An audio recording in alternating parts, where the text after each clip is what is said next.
Hi everyone, welcome back.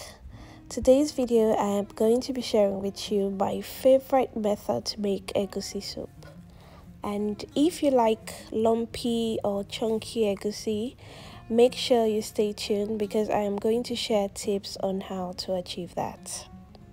I also have a bonus video at the end to show you how to make fuss-free pounded yam, so make sure you catch that.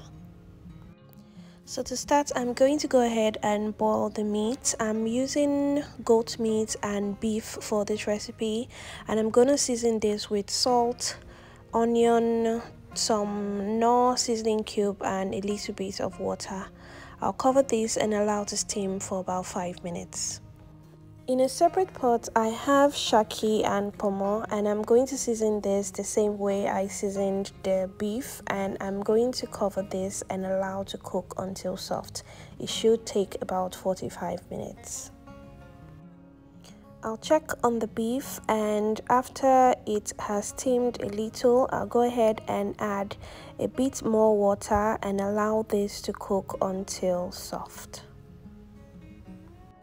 This should take about 20 to 25 minutes, and while the meat was cooking, I went ahead and prepared all the other ingredients which I'll be showing you in a bit. I really like to prep all my ingredients a day before, especially when I'm filming, because it can be a bit tedious. So here I have some smoked fish that I've added hot water to. Cover and let this steam for about 2 minutes, and next I'm going to debone and clean the fish.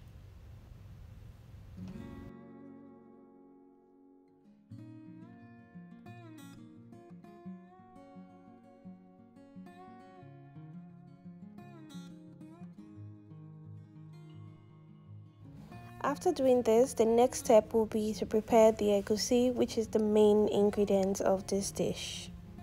And you can find egusi in any Nigerian or African market. It's usually called egusi or melon seeds. I'm going to blend this in a dry blender until it's completely smooth. You can also blend egusi in a traditional blender by adding a little bit of water or meat stock. You can also use a food processor if you have that.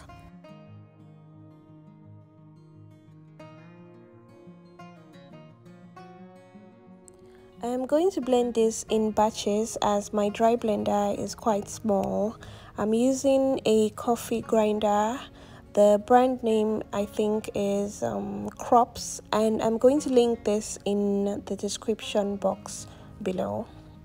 I'm going to transfer this into a bowl, and I'll add a little bit of the meat stock from earlier, and I'm going to mix this into a smooth paste. Next, I'm going to blend the peppers, and that will be all for prepping the ingredients. To start with the soup, I am going to transfer the palm oil into the pot. I'll allow this heat up for a few minutes. Next, I'm going to add in onion, iru, and crayfish. I'm going to fry this for a couple of minutes. And if you don't like seeing iru in any of your meals, you can go ahead and blend that with a little bit of water and add it after you add the peppers. I've added in the blended pepper now, and I'm just going to give this a good mix. Next, I'm going to season this with a little bit of salt and some beef seasoning cube. I'll give this another mix, and I'll allow it to fry for about 10 to 12 minutes until it's a bit dry.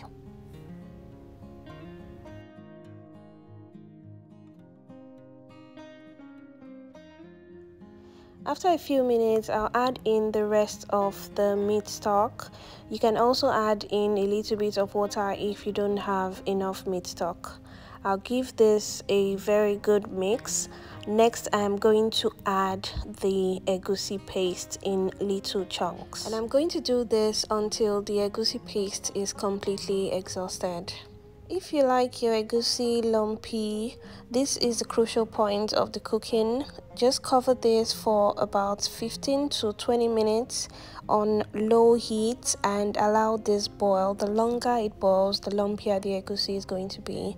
You can check it from time to time, making sure that the water is not completely dry, and it's okay to add a little bit of water.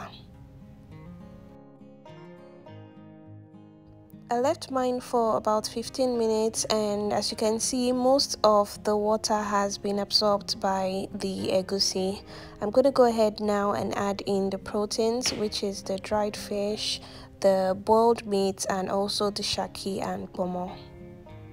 I'll add in the rest of the meat stock and a little bit of water, and I'll give this another mix. Depending on the texture you like, you can just go ahead and break apart the big clumps of egusi to suit your preference. And if you like your egusi with big lumps, be sure to mix carefully at this point. At this point, I like to taste and adjust the seasoning if needed. Luckily, I didn't need to add salt or any other thing. I just added a little bit of dried pepper to make it extra spicy. Giving this a quick mix, and next proceeding to add in the vegetables.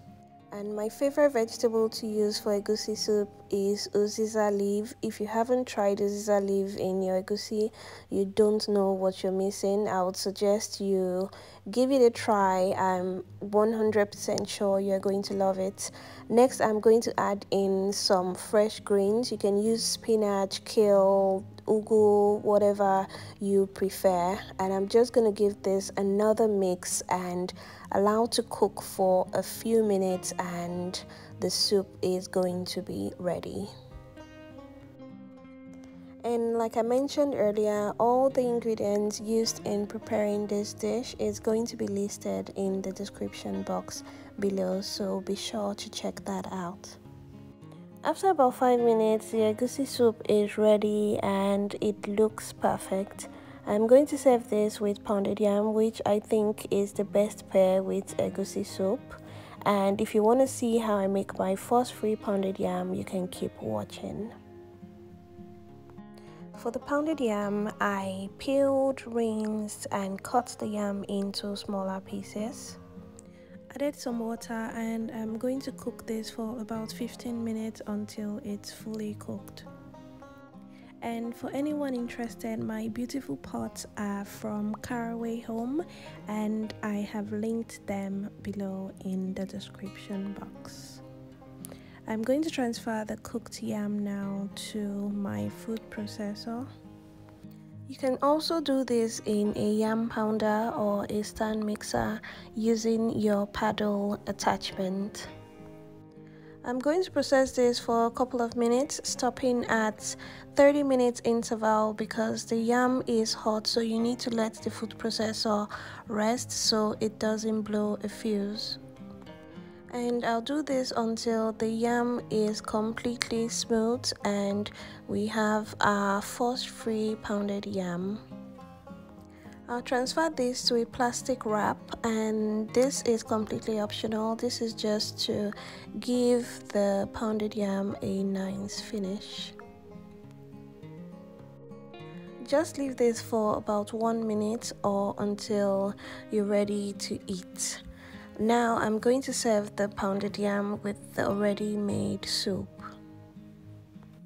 And there you have it, guys. This is how I make my fuss-free pounded yam and delicious egusi soup. If you enjoyed watching this video, please don't forget to give me a thumbs up. Leave me a comment if you have any question concerning this recipe, and I'll be more than happy to respond to them.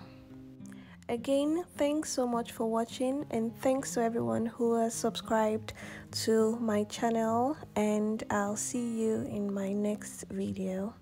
Bye.